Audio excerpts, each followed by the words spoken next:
ആരൊക്കെ എതിർത്താലും തള്ളി പറഞ്ഞാലും CPM-നെ കൈവിടാത്ത ഒരു വിഭാഗമായിരുന്നു ഇടതുപക്ഷ ബുദ്ധിജീവികൾ. പാർട്ടിയുടെ നേതൃത്വത്തിലുള്ള സർക്കാർ എന്ത് പാതകം ചെയ്താലും, എന്ത് മഹാപാതകം ചെയ്താലും അതിനെ പിന്താങ്ങും, അനുകൂലിച്ച് സംസാരിക്കും, പ്രസ്താവന ഇറക്കും. അതിനവർക്ക് യാതൊരു മടിയും ഉണ്ടായിരുന്നില്ല. ഇതിന് പല പല കാരണങ്ങളുണ്ട് കേട്ടോ. ചുമ്മാതങ്ങ് പ്രസ്താവിക്കുന്നതും പിന്താങ്ങുന്നതുമല്ല. ഈ അക്കാദമികള്, അതിലെ അംഗത്വം, പുരസ്കാരങ്ങള്, പല പല അവാർഡുകള്, ഫെലോഷിപ്പുകള്, കമ്മിറ്റികളിലെ അംഗത്വം, ഇതൊക്കെയാണ് ഈ ഇടതുപക്ഷ ബുദ്ധിജീവികളെ CPM-ന്റെയും CPM സർക്കാരിന്റെയും ഒക്കെ പിന്താങ്ങികളായിട്ട് നിലനിർത്തിയിരുന്നത്. CPM എന്ന് പറയുന്ന പാർട്ടി ഇല്ലെങ്കിൽ കേരളം എന്ന സംസ്ഥാനം ശ്വാസം മുട്ടി മരിച്ചു പോകുമെന്ന് പ്രസ്താവിക്കാനുള്ള ധൈര്യം പോലും ഈ കൂട്ടര് കാട്ടിയിരുന്നു. ഇത് നമ്മൾ പലവട്ടം കണ്ടിട്ടുള്ളതാണ്, അനുഭവിച്ചിട്ടുള്ളതാണ്. അതേസമയം മറ്റ് രാഷ്ട്രീയ വിശ്വാസമുള്ള ബുദ്ധിജീവികള് അവരെ ഒരു കാരണവശാലും അംഗീകരിക്കില്ല. ബുദ്ധിജീവികൾ എന്നവരെ വിളിക്കാൻ പോലും അവര് തയ്യാറാവുകയില്ല. കിട്ടുന്ന അവസരങ്ങളിലൊക്കെ അവരെ പുച്ഛിക്കുകയും പരിഹസിക്കുകയും ചെയ്യും. ഇതിന് ഒരു പ്രതിഫലം എന്ന നിലയിൽ CPM-ന്റെ നേതൃത്വത്തിലുള്ള സർക്കാരുകളൊക്കെ അധികാരത്തിൽ വരുമ്പോൾ ഇനി അല്ലെങ്കിൽ പോലും പാർട്ടി ഇത്തരത്തിലുള്ള ഇന്റലക്ച്വൽ വിഭാഗത്തെ വേണ്ട വിധത്തിൽ പരിപാലിക്കുകയും പോഷിപ്പിക്കുകയും ചെയ്തിരുന്നു. ഇടതുപക്ഷത്തിന് ഏനക്കേടുണ്ടാകുന്ന എന്തെങ്കിലും ഒരു സംഭവം ഉണ്ടായാൽ, ഒരു പ്രസ്താവന വന്നാൽ പോലും അതിനെതിരായിട്ട് സംയുക്ത പ്രസ്താവനയുമായി ഇറങ്ങുക എന്നുള്ളത് ഇവരുടെ ഒരു സ്ഥിരം വിനോദമായിരുന്നു. പക്ഷേ ഇതിൽ നിന്ന് വ്യത്യസ്തരായവരും കേരളത്തിലെ എഴുത്തുകാരുടെയും ചിന്തകരുടെയും കൂട്ടത്തിലുണ്ടെന്ന് രണ്ടുപേര് തെളിയിച്ചിരിക്കുക. കവി സച്ചിദാനന്ദനും എഴുത്തുകാരിയായ സാറ ജോസഫും. ഇവരൊക്കെ ഇടതുപക്ഷ ആശയങ്ങളോട് ആഭിമുഖ്യം പുലർത്തുന്നവരാണ്. സച്ചിദാനന്ദനാണെങ്കിൽ ഇടതുപക്ഷ സർക്കാർ നിയോഗിച്ച കേരള സാഹിത്യ അക്കാദമിയുടെ അധ്യക്ഷനാണ്. എന്നിട്ട് പോലും ഇവർ സത്യം മനസ്സിലാക്കി, അല്ലെങ്കിൽ ഇന്നത്തെ കാലഘട്ടത്തിന്റെ ആവശ്യം തിരിച്ചറിഞ്ഞ് ചില അഭിപ്രായങ്ങളുമായി, പ്രസ്താവനകളുമായി രംഗത്ത് വന്നിരിക്കുകയാണ്. മലയാള മനോരമയുടെ സൺഡേ സപ്ലിമെന്റ് അനുവദിച്ച ഒരു അഭിമുഖ സംഭാഷണത്തിലാണ് സച്ചിദാനന്ദൻ അദ്ദേഹത്തിന്റെ വളരെ വ്യക്തമായ അഭിപ്രായങ്ങൾ പ്രകടിപ്പിച്ചത്. അദ്ദേഹം പറഞ്ഞതിന്റെ സാരാംശം ഇതായിരുന്നു: കേരളത്തിലെ CPM-ന്റെ നേതൃത്വത്തിൽ ഒരു തുടർ ഭരണം ഉണ്ടാവുന്നത് സംസ്ഥാനത്തിനും ആ പാർട്ടിക്കും ദോഷകരമായിരിക്കും എന്നാണ് അദ്ദേഹം പറഞ്ഞത്. ആ ഒരു അഭിമുഖം കൊണ്ട് അദ്ദേഹം തൃപ്തിപ്പെട്ടില്ല. അതിനെപ്പറ്റി ചർച്ചകൾ ഉണ്ടായി, അഭിപ്രായ പ്രകടനങ്ങൾ ഉണ്ടായി. അപ്പോൾ അത് വിശദീകരിച്ചുകൊണ്ട് താൻ അഭിമുഖത്തിൽ പറഞ്ഞ നിലപാടിൽ നിന്ന് യാതൊരു മാറ്റവും വരുത്തിയിട്ടില്ല എന്ന് വ്യക്തമാക്കിക്കൊണ്ട് അദ്ദേഹം മാധ്യമ പ്രവർത്തകരെ കാണുകയും ചെയ്തു. സാറ ടീച്ചറാവട്ടെ സച്ചിദാനന്ദന്റെ അഭിപ്രായത്തിന് പിന്തുണ പറഞ്ഞുകൊണ്ടാണ് ഇന്നലെ സംസാരിച്ചത്. അധികാരം കുത്തകയായാൽ അത് ദുരധികാരമായി മാറുമെന്നാണ് സൺഡേ സപ്ലിമെന്റിലെ അഭിമുഖ സംഭാഷണത്തിൽ സച്ചിദാനന്ദൻ പറഞ്ഞു വെച്ചത്.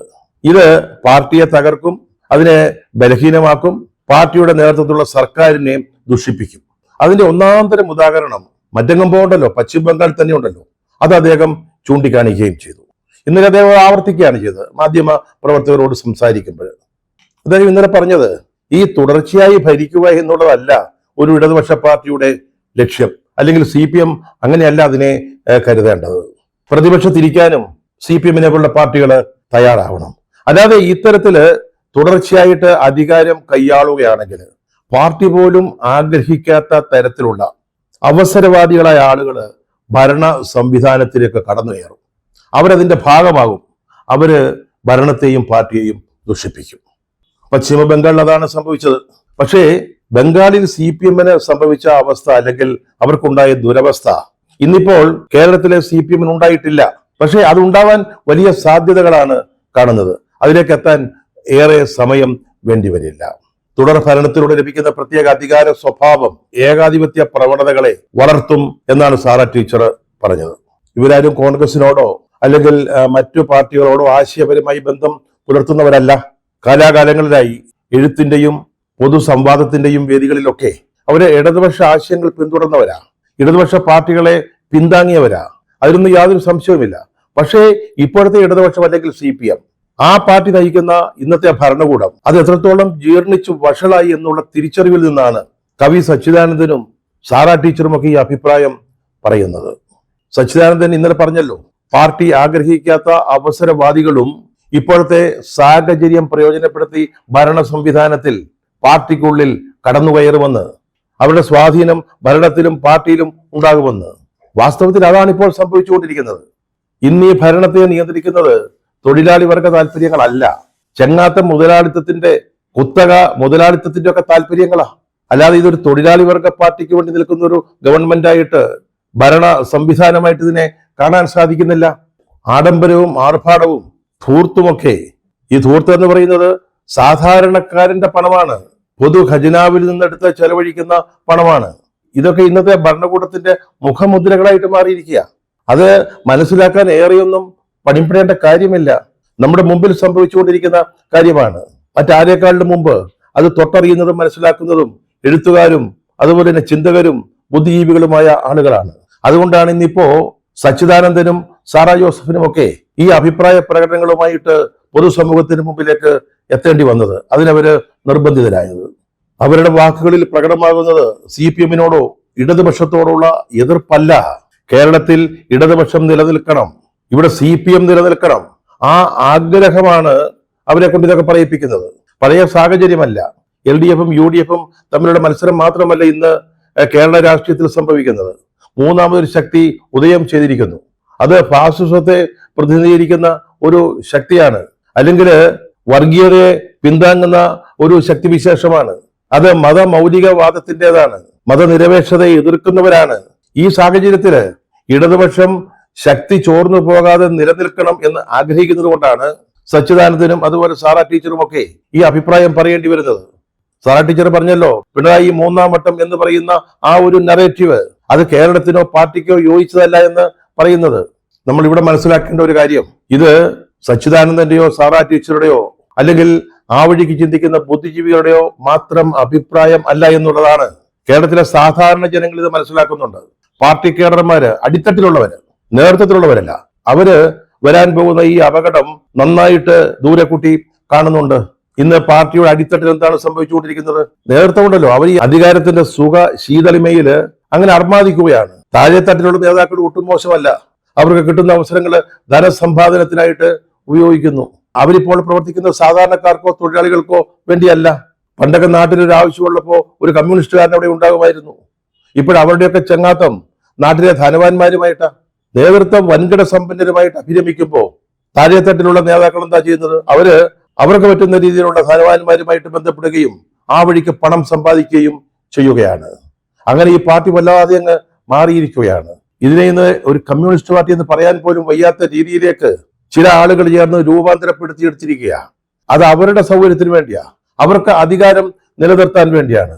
അതേസമയം ഇന്ന് പാർട്ടിയിൽ പഴയ മൂല്യങ്ങളിൽ ഉറച്ചു നിൽക്കുന്ന ധാരാളം ആളുകളുണ്ട്, നേതൃത്വത്തിലുണ്ട്, അണികളിലുണ്ട്.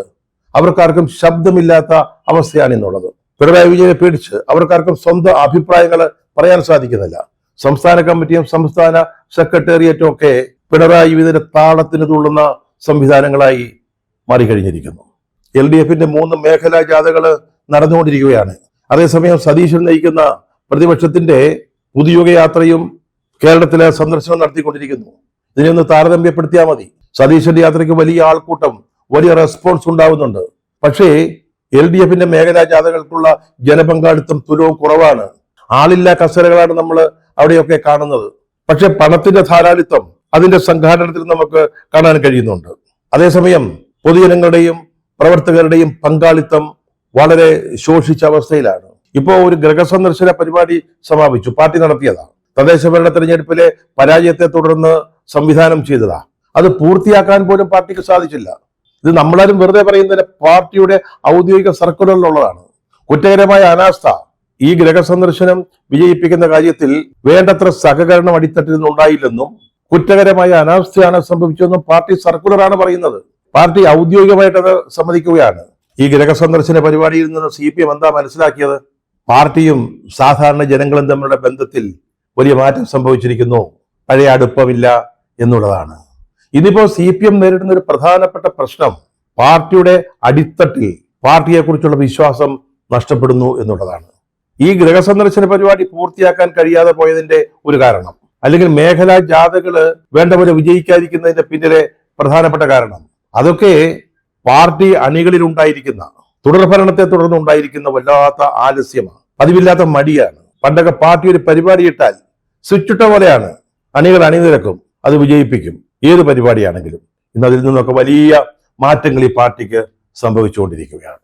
തുടർഭരണം ശരിയല്ല, അത് അപകടകരമാണെന്ന് സച്ചിദാനന്ദനും സാറാ ടീച്ചറും ഒക്കെ പറഞ്ഞെങ്കിൽ കേരളത്തിലെ പാർട്ടിയുടെ അടിത്തട്ടിലുള്ള കേഡർമാരും സാധാരണ ജനങ്ങളും ഇടതുപക്ഷത്തോട് ഇഷ്ടമുള്ളവരും സഹയാത്രികര് ഇടതുപക്ഷം തുടരണം എന്നാഗ്രഹിക്കുന്നവര് അവരും ഈ ചിന്തയാണ് വെച്ചു പുലർത്തുന്നത്.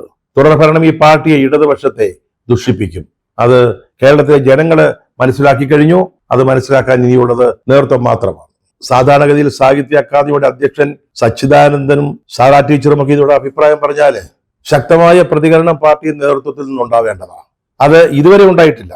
നമ്മൾ ഈ വീഡിയോ ചെയ്യുമ്പോഴും CPM സംസ്ഥാന സെക്രട്ടറി ഗോവിന്ദൻ മാർക്സ് പറഞ്ഞത് സച്ചിദാനന്ദന്റെ വാക്കുകൾ ഇടതുപക്ഷത്തിന്റേതോ അല്ലെങ്കിൽ ഇടതുപക്ഷം ആഗ്രഹിക്കുന്നതോ അല്ല എന്ന് മാത്രമാണ്. ഞങ്ങൾ ഉൾക്കൊള്ളുന്നു, തെറ്റുതിരുത്തും എന്നും അദ്ദേഹം പറയുകയുണ്ടായി. അതുപോലെ തന്നെ സച്ചിദാനന്ദന്റെ അഭിപ്രായം ജനങ്ങളുടേതല്ലെന്ന് ശൈലജ ടീച്ചറും പറഞ്ഞു. പിന്നെ ഇവർ രണ്ടുപേരെയും വിമർശിച്ചുകൊണ്ട് അശോകൻ ചെരുവിലും നമ്മുടെ ശിവൻകുട്ടി മന്ത്രിയും വന്നിട്ടുണ്ട്. അതിന് വലിയ പ്രാധാന്യം കൊടുക്കേണ്ട കാര്യമില്ല. ശിവൻകുട്ടി മന്ത്രി എന്തിനെപ്പറ്റിയും അഭിപ്രായം പറയും. എപ്സ്റ്റീൻ ഫയലിനെ കുറിച്ച് മാത്രമേ അദ്ദേഹം ഇതുവരെ എന്തെങ്കിലും പറയാതിരുന്നിട്ടുള്ളൂ എന്നാണ് തോന്നുന്നത്. ഈ സർക്കാരിനെയും ഈ പാർട്ടിയെയും നിലനിർത്തുന്നത്, ആ ഉത്തരം താങ്ങി നിർത്തുന്നത് അദ്ദേഹമാണെന്നാണ് സഖാവ് കരുതുന്നത്. പിന്നെ അശോകൻ ചെരുവിൽ പാർട്ടി സാഹിത്യ അക്കാദമിയുടെ ഉപാധ്യക്ഷനാക്കിയതാ. അപ്പോ പാർട്ടിക്കെതിരായിട്ട് വല്ലതും പറയാൻ പറ്റുമോ? പക്ഷേ സാഹിത്യ അക്കാദമിയുടെ അധ്യക്ഷൻ സച്ചിദാനന്ദനാണ് പാർട്ടിയെ നടുക്കിയ സത്യം തുറന്നു പറഞ്ഞത്. അതാണ് വ്യത്യാസം. അതാണ് സച്ചിദാനന്ദനും അശോകൻ ചെരുവിലും തമ്മിലുള്ള വ്യത്യാസം. ഇടതുപക്ഷത്തിൻ്റെതോ ഇടതുപക്ഷം ആഗ്രഹിക്കുന്നതോ അല്ല സച്ചിദാനന്ദൻ പറഞ്ഞതെന്ന് അല്ലെ അദ്ദേഹത്തിന്റെ വാക്കുകളെന്ന് ഗോവിന്ദൻ മാർക്സ് പറഞ്ഞെങ്കിലും പക്ഷെ തെറ്റിപ്പോയി. ഇതാണ് സച്ചിദാനന്ദൻ പറഞ്ഞതാണ് യഥാർത്ഥ ഇടതുപക്ഷവും യഥാർത്ഥ പാർട്ടി കേഡർമാരും ആഗ്രഹിക്കുന്നത്. അത് അവരുടെയും കൂടെ അഭിപ്രായമാണ്. പിന്നെ തെറ്റുതിരുത്തുമെന്നൊക്കെ പറഞ്ഞത് സമയം വളരെ കഴിഞ്ഞുപോയി. ഇനി തെറ്റുതിരുത്താൻ നേരമില്ല. ഇനി അങ്ങനെ ആഗ്രഹിച്ചാൽ തന്നെ അതിന് പിണറായി വിജയൻ സമ്മതിക്കുമോ? പാർട്ടിയുടെ ഭരണത്തിന്റെ ചരട് അദ്ദേഹത്തിന്റെ കൈവശം ഇരിക്കുന്നിടത്തോളം കാലം അത് സാധിക്കുമോ? പിണറായിയുടെ മനസ്സിനപ്പുറത്ത് ഈ പാർട്ടിയെ പറ്റി എന്തെങ്കിലും പറയാൻ ഏതെങ്കിലും ഒരു നേതാവ് തയ്യാറാവുമോ? അതാണ് ഇന്ന് CPM നേരിടുന്ന ഏറ്റവും വലിയ പ്രശ്നം.